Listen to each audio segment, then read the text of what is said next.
Assalamualaikum warahmatullahi wabarakatuh. Kami dari kelompok 8 ingin membahas tentang loss form casting.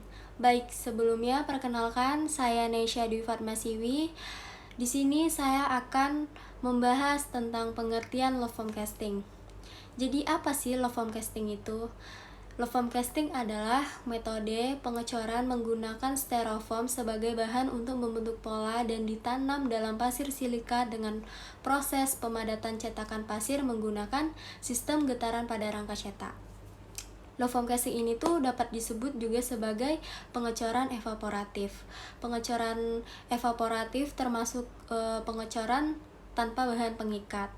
Pengecoran metode ini tuh perlu dilakukannya pelapisan dengan material refraktori.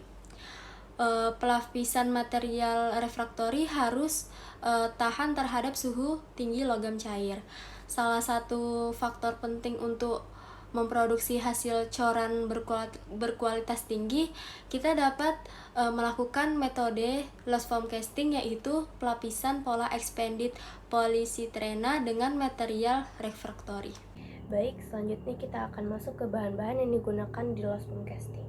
Yang pertama ada pola IPS atau Expanded Polystyrene. Pola ini merupakan komponen penting yang digunakan di metode loss form casting. Pola ini digunakan dengan membentuk rongga cetakan yang akan diisi oleh logam cair. Pola ini dapat dipahat atau dibentuk sesuai dengan bentuk produk yang diinginkan. Selanjutnya ada bahan peleburan atau metal mat. Jadi bahan yang akan dicor seperti aluminium, tembaga, atau baja itu akan dilelehkan lalu dimasukkan ke pola IPS untuk dibentuk. Yang selanjutnya ada pasir penyangga atau baking sand. Pasir penyangga digunakan untuk membentuk rongga cetakan luar yang mengelilingi pola IPS. Pasir penyangga ini memberikan dukungan fisik kepada pola dan membantu dalam mencegah deformasi selama pengecoran. Yang selanjutnya adalah lapisan refraktori. Lapisan refraktori digunakan untuk melapisi pola IPS sebelum melakukan pengecoran. Lapisan ini membantu dalam meningkatkan ketahanan pola terhadap panas dan membantu mencegah terjadinya retakan pada cetakan. Baiklah, perkenalkan, nama saya Muhammad Kurnia Priyansyah, NIM 2211002. Saya di sini akan menjelaskan mengenai tahapan dari proses manufaktur loss form casting.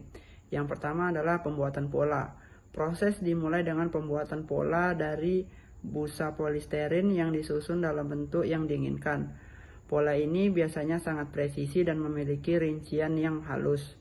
Yang kedua adalah penyemprotan lapisan pengikat. Pola busa kemudian diberi lapisan tipis bahan pengikat yang dapat berupa campuran keramik, adiktif kimia, atau campuran lain yang dapat memperkuat pola. Yang ketiga, penyusunan pola dalam pasir. Pola yang sudah diberi lapisan pengikat ditempatkan di tengah kotak pasir yang sudah dikondisikan. Pasir akan menopang pola selama pengecoran dan juga berfungsi sebagai bahan cetakan. Yang keempat, pengecoran logam cair. Logam cair seperti besi cor atau aluminium dituangkan langsung ke dalam kotak pasir dan langsung menyelimuti pola busa. Busa akan meleleh dan terbakar akibat panas dari logam cair, meninggalkan rongga yang akan diisi oleh logam. Yang kelima, pemisahan cetakan.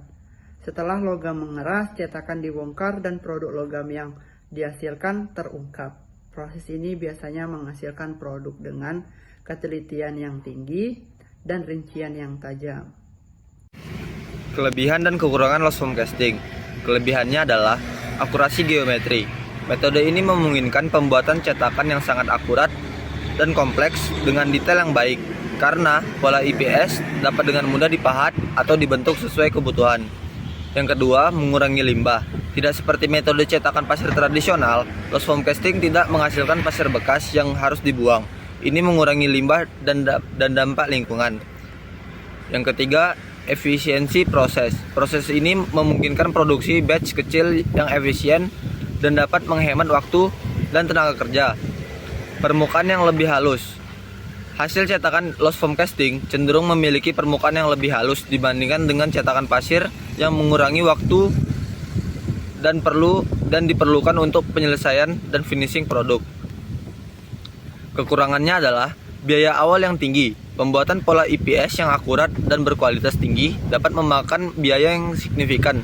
Selain itu, membutuhkan peralatan yang mahal untuk mengatasi proses pembakaran. Yang kedua, risiko pola terbakar. Pola IPS mudah terbakar, dan jika proses pembakaran tidak dikendalikan dengan baik, dapat menyebabkan cacat pada cetakan akhir. Yang ketiga, kontaminasi logam cair. Terdapat risiko kontaminasi logam cair dengan bahan-bahan dari pola yang terbakar selama proses pengecoran. Dan yang terakhir, pembuangan gas beracun. Pembakaran pola IPS dapat menghasilkan gas beracun yang harus dikelola dengan hati-hati agar tidak mencemari lingkungan sekitar.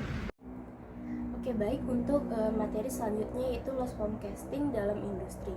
Dalam industri itu sangat diperlukan ya loss foam casting, seperti dalam industri otomotif, industri aerospace, dan industri maritim. Jadi di dalam industri otomotif ada 3 produk yang dibuat menggunakan metode loss foam casting, yaitu produksi komponen mesin. Itu dapat berupa seperti kepala silinder, manifold, dan komponen lainnya. Dan selanjutnya ada komponen chassis. Komponen chassis ini biasa contohnya tuh seperti batang kemudi, suspensi, dan komponen lainnya. Dan yang terakhir yaitu produksi komponen interior. Itu biasanya kayak pintu atau bumper mobil. Nah, untuk di industri aerospace biasanya loss foam casting itu digunakan untuk komponen pesawat. Jadi dibuat untuk baling-baling pesawat, roda untuk mendarat, dan ada juga komponen untuk roket dan satelit. Nah, kalau di industri maritim, loss foam casting digunakan untuk menghasilkan komponen-komponen pesawat seperti propeller dan kapal selam. Dan loss foam casting juga menghasilkan komponen sistem kendali seperti kendali dan pompa. Dan selanjutnya akan dilanjutkan oleh rekan saya. Nah, jadi pada bagian kali ini adalah bagian kesimpulan.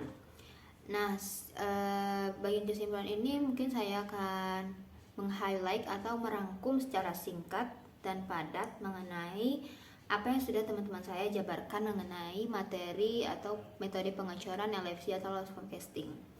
Nah, jadi secara singkat, loss foam casting ini adalah metode pengecoran.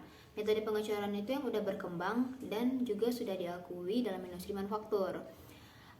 Berikut poin-poin, mungkin sekitar ada 6 poin yang akan saya jabarkan atau paparkan. Yang pertama ialah kelebihan utama dari pengecoran loss foam casting. Nah, kelebihan utamanya itu dia memiliki kemampuan untuk mencetak komponen dengan akurasi yang tinggi serta efisiensi waktu. Lalu poin yang kedua ialah aplikasi yang luas. Aplikasi yang luas ini dia ini udah sukses di berbagai bidang industri seperti bidang industri aerospace, bidang industri otomotif, dan masih banyak yang lainnya. Nah, itu tuh digunakan untuk mencetak berbagai jenis komponen, mulai dari mesin sampai ke beberapa produk konsumen. Lalu yang ketiga ialah tantangan dan keterbatasan. Tidak dipungkiri bahwa setiap metode atau setiap sesuatu memiliki kekurangan serta kelebihan pula. Nah, termasuk loss foam casting ini memiliki tantangan dan keterbatasannya. Lalu dia ini memiliki tantangan dan keterbatasannya itu biaya awalnya cukup tinggi untuk melakukan dengan metode loss foam casting, dan juga mempunyai resiko polanya akan terbakar. Lalu poin yang keempat itu terus berkembang. Nah, terus berkembang seiring berjalannya waktu, pasti memiliki inovasi dalam material, dalam spesifikasi, dalam teknik pemodelan komputer gitu. Jadi LFC ini dapat dikatakan juga metode yang paling relevan dan yang efektif. Lalu poin yang kelima ialah pilihan yang tergantung pada kebutuhan. Nah, keputusan menggunakan LFC ini kembali kepada si pihak perusahaan atau kita ingin menggunakan spesifikasi yang gimana, metode yang gimana, dan kualitas yang bagaimana pula. Jadi harus spesifikasi proyek, spesifikasi biaya, dan juga kualitas yang kita inginkan. Lalu poin yang keenam ialah memilih metode yang tepat. Pasti sangat penting untuk mempertimbangkan spesifikasi produk, volume produksi, serta pertimbangan lingkungannya. Karena dengan pertimbangan yang matang, dengan perencanaan yang matang dan dasar-dasar yang sudah kita ketahui tentang LFC, jadi kita bisa menentukan kualitas sesuai dengan yang kita inginkan. Jadi sekian dari saya. Wassalamualaikum warahmatullahi wabarakatuh.